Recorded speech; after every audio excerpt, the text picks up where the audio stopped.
अस्सलाम वालेकुम वरहमतुल्लाहि वबरकातुहू। जी, आज हम जो पढ़ेंगे नॉन प्रॉफिट ऑर्गेनाइजेशन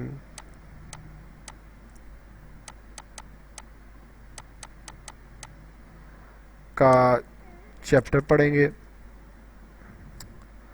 अब ऑर्गेनाइजेशन नॉन प्रॉफिट ऑर्गेनाइजेशन का मकसद क्या है, मतलब इसका मतलब क्या है ये चैप्टर का।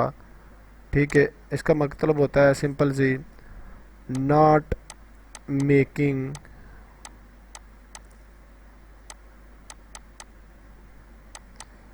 प्रॉफिट, के जिनका मकसद प्रॉफिट कमाना नहीं होता, वो क्या होते हैं, नॉन प्रॉफिट ऑर्गेनाइजेशन होते हैं। अब इसमें होता क्या है, ये ज़्यादातर कैश बेसिस के ऊपर चलते हैं। क्योंकि कैश बेसिस पे क्यों चलते होते हैं, क्योंकि इन नॉन प्रॉफिट ऑर्गेनाइजेशन ने ना तो नॉट गुड्स सोल्ड, ना तो चीज़ें बनानी होती हैं, और ना ही मैन्युफैक्चर करनी होती है। अब ये क्या कर रहा है, ये करती क्या है, only providing of services, services के सर्विसेज प्रोवाइड करती है। जैसा कि आप स्कूल देख सकते हैं, गवर्नमेंट स्कूल जिसे हम कहते हैं, और हॉस्पिटल है, ईटीसी जितने होते हैं, ये इनका मकसद टू पब्लिक को मतलब सर्विस प्रोवाइड करना होता है, और ना कि इनका मकसद प्रॉफिट कमाना होता है। और ये ज़्यादा कैश बेसिस के ऊपर होते हैं। कैश बेसिस के ऊपर मतलब क्या होता है, या तो वो चीज़ को कैश को क्या करेंगे, रिसीव करेंगे, वसूल करेंगे, और या तो उसकी पेमेंट करेंगे, बिजली वगैरह जो भी उसने पेमेंट की होंगी, तो ये आ जाता है।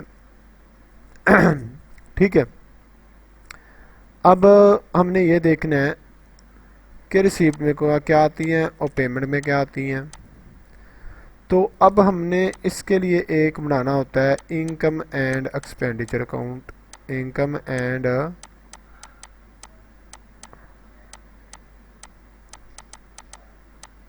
Expenditure account. अब इनकम कौन सी आएंगी और एक्सपेंडिचर कौन से आएंगे। इस रिसीप्ट में, रिसीप्ट साइड पे जो चीज़ें दी होंगी वो इनकम होंगी, लेकिन वो रिसीप्ट साइड पे हमेशा ये देखने के शॉर्ट टर्म रिसीप्ट होनी चाहिए। शॉर्ट टर्म रिसीप्ट होगी तो वो हमारी क्या, इनकम होंगी। ऐसे ही हमने पेमेंट में देखना है कि हमारी शॉर्ट टर्म पेमेंट जो हुई हैं वो हमारे एक्सपेंडिचर में आएंगी। ठीक है, अब इनकम कौन सी है, इनकम सबसे बड़ी इसकी है सब्सक्रिप्शन।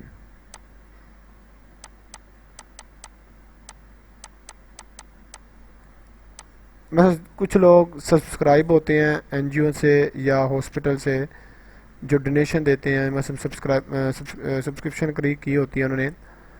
ठीक है, वो कुछ ना कुछ अमाउंट देते हैं। अब मेन जो इसका एक एडजस्टमेंट आती है, और ये ज़्यादातर एडजस्टमेंट इसके ही मार्क्स ज़्यादा होते हैं, इसके मार्क्स इस एडजस्टमेंट के मार्क्स ज़्यादा होते हैं पेपर में।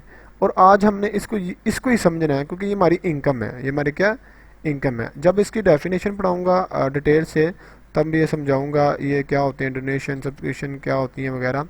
अभी तक आपने याद रखना है कि हमारी इनकम होती है, क्या होती है, हमारी इनकम होती है।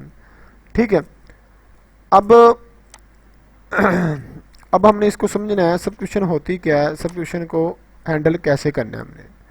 ठीक है, तो आए जी हम इधर टॉपिक लिखते हैं सब्सक्रिप्शन।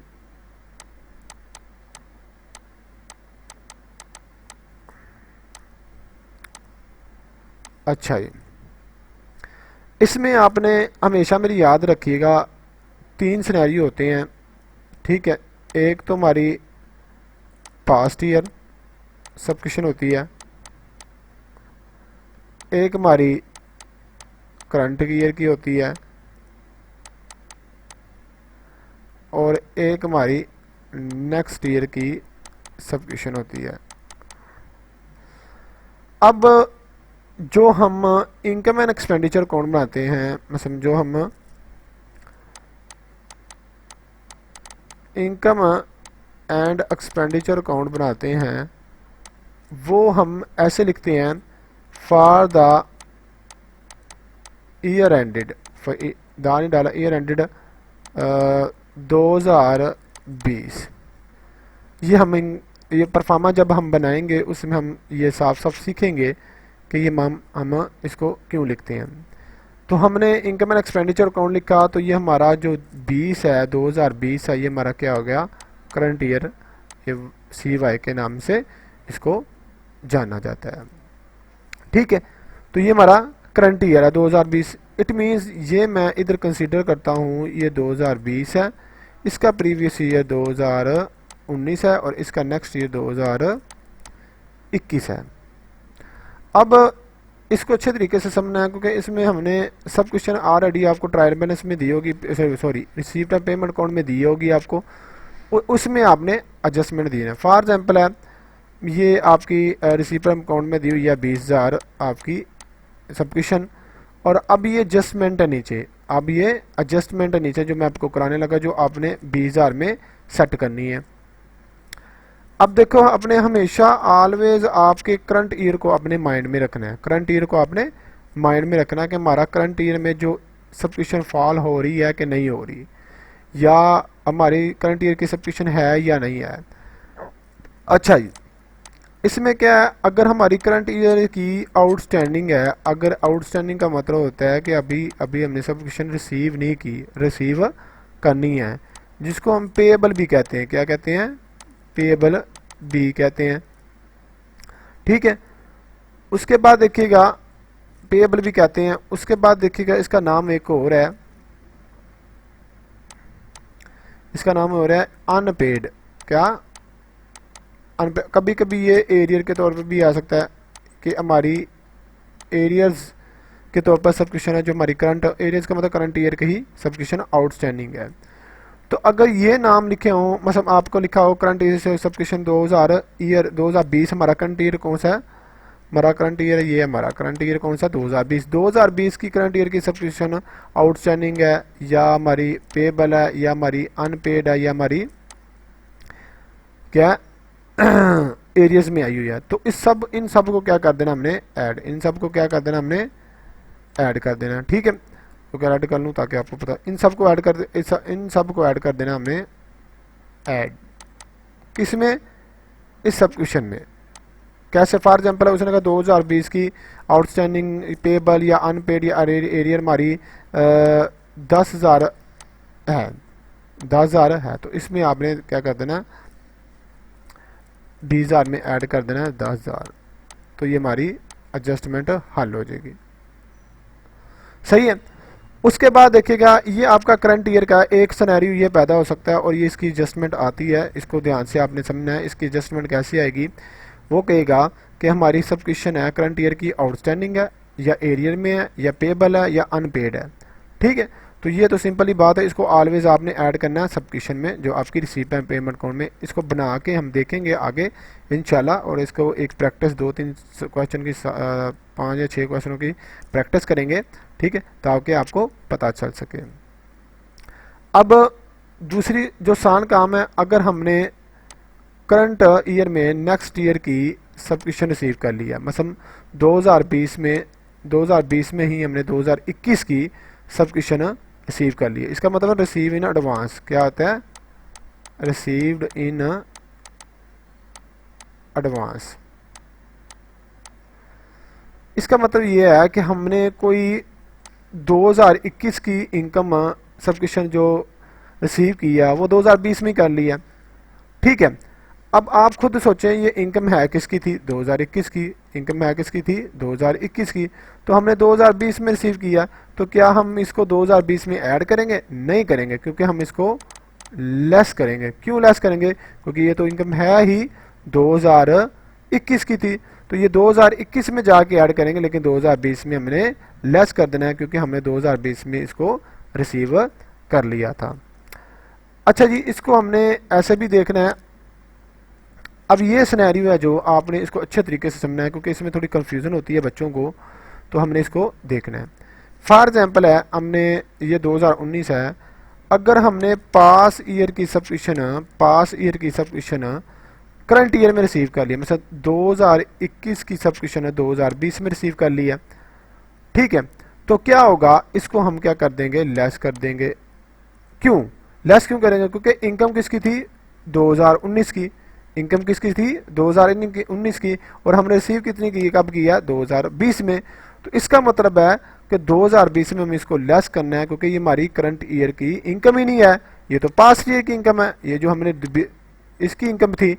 तो इसके लिए हम इसको पिछले ईयर में एडजस्ट करेंगे, इस ईयर में जो हमारी रेलिवेंट ईयर में इनकम है ही नहीं, तो हम इसको क्या कर देंगे, लेस कर देंगे। अच्छा, ये आगे देखिएगा, एक और सिनेरियो है इसमें, ये देखना है हमने ताकि आपको समझ लग सके। अगर हम 2020 की इनकम 2019 में रिसीव कर लेते हैं, ये सिनेरियो थोड़ा समझिएगा।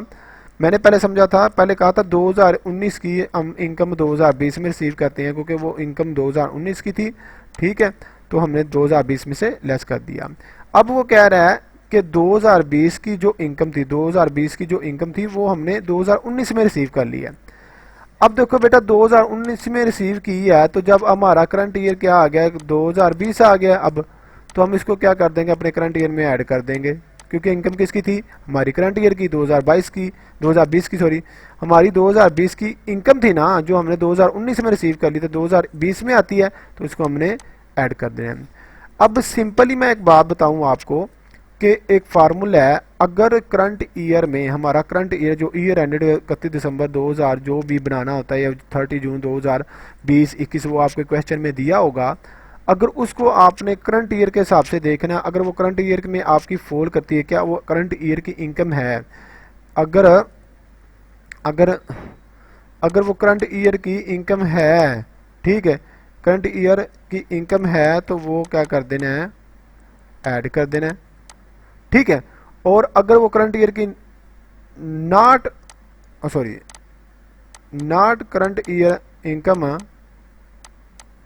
तो मैं इसको क्या कर देना है, लेस कर देना है। अब मैं फिर समझाने लगूँ, अगर करंट ईयर की इनकम है, अगर करंट ईयर 2020 है इधर हमारा, ठीक है, 2020 है, अगर 2020 की इनकम है तो इसको ऐड कर देना। अगर वो 2020 की इनकम में फॉल नहीं हो रही, तो हमने इसको क्या कर देना है, लेस कर देना है। तो ये 4 एडजस्टमेंट हैं जो हमने समझाई। 4 एडजस्टमेंट कैसे होगी, ये एक एडजस्टमेंट ये है जो मैंने आउटस्टैंडिंग पेएबल एक ना बताया, ये तो ऑलवेज ऐड ही होनी है ना, करंट ईयर की आउटस्टैंडिंग पड़ी हुई है, पेएबल है, अनपेड या एरियर है 2020 की, तो ये ऐड होनी है। दूसरी हमारी एडजस्टमेंट ये है कि 2021 की हमने जो सब्सक्रिप्शन थी वो हमने क्या कर दी, 2020 में रिसीव कर ली, तो नेक्स्ट ईयर की हमने रिसीव किया, तो नेक्स्ट ईयर की रिसीव करिए तो हमारे इसको लेस कर देना, ऑलवेज लेस कर देना, ठीक है, सब्सक्रिप्शन में। उसके बाद देखिएगा, इसमें दो सिनेरियो निकलते हैं पास में। अगर पास की इनकम हमने 2019 की पास की इनकम हमने 2000 नेक्स्ट ईयर करंट ईयर में रिसीव कर लेते हैं, तो फिर तो हमें इसको लेस करना पड़ेगा। क्यों, क्योंकि वो हमारे करंट ईयर की सब्सक्रिप्शन है, इनकम है ही नहीं। अगर हम करंट ईयर की इनकम पास्ट ईयर में रिसीव कर लेते हैं, तो हम इसको क्या करेंगे, हमारा करंट ईयर में फॉलो अप हम 2020 की इनकम एक्सपेंडिचर अकाउंट बना रहे हैं, तो हम क्या करेंगे, इसको ऐड कर देंगे, ठीक है। तो ये एक सब्सक्रिप्शन का एक टॉपिक था जो मैंने अभी समझाया आपको, और इसको आपने अच्छे तरीके से सुनना है। क्यों, क्योंकि इसकी ही ज़्यादा एडजस्टमेंट ज़्यादा आती हैं। आई कम पार्ट 2 में और बी कम पार्ट 1 में इसका टॉपिक दिया हुआ है, चैप्टर दिया हुआ है, ठीक है। तो इसको अच्छे तरीके से आपने समझना है, ठीक है।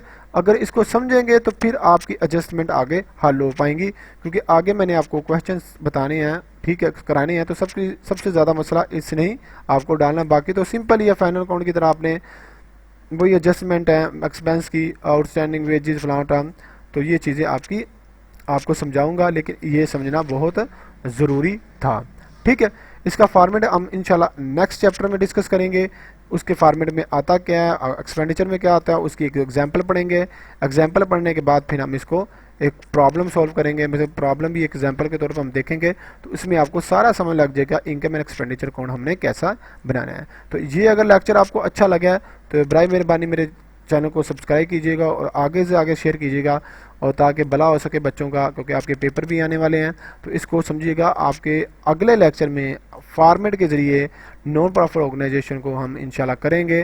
ठीक है, इसकी एडजस्टमेंट को देखेंगे, सब्सक्रिप्शन को, कि हमने ऐड और लेस ही है, बस करना हमने ऐड और लेस ही है। बस हमने ये देखना है कि ये जो 4 सिनेरियो बताए हुए हैं मैंने, इसको देखना है कि इसको कैसे आपने आइडेंटिफाई करना है। ठीक है, आज का लेक्चर मेरा इधर ही ख़त्म होता है, और जिन्होंने अभी तक मेरे चैनल को सब्सक्राइब नहीं किया वो जल्दी जल्दी से सब्सक्राइब कर लें, ताकि मेरी लेटेस्ट वीडियो आप तक ईजिली पहुँच सके। थैंक यू सो मच, अल्लाह हाफिज़।